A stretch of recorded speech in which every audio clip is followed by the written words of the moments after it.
পাথরঘাটা নৌবাহিনীর কন্টিনজেন্ট মহড়া। বগুড়া জেলা প্রতিনিধি মোহাম্মদ মাহবুব রেজার ভিডিও চিত্রে।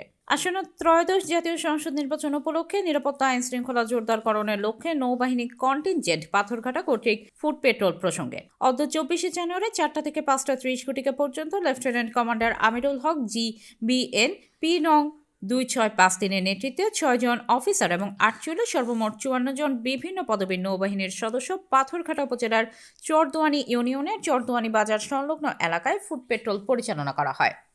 উল্লেখ্য, উক্ত ফুড পেট্রোল টিম আসন্ন ত্রয়োদশ জাতীয় সংসদ নির্বাচন উপলক্ষে নিরাপত্তা জোরদারকরণের লক্ষ্যেও শান্তিপূর্ণ ও গণতন্ত্রকে শক্তিশালী এবং নিরাপদ ভোট গ্রহণ নিশ্চিত করতে নৌবাহিনী কন্টিনজেন্ট পাথরঘাটা কর্তৃক ফুড পেট্রোল পরিচালনা করা হয়। কোনো ধরনের বিশৃঙ্খলা, সহিংসতা বা আইন ভঙ্গের চেষ্টা করলে জড়িতদের কঠোর হস্তে দমন করা এবং সবাইকে শান্তি শৃঙ্খলা বজায় রাখার জন্য বিশেষভাবে অনুরোধ করা হয়। এটিভি সংবাদ মাধ্যমকে এমনটি জানিয়েছেন।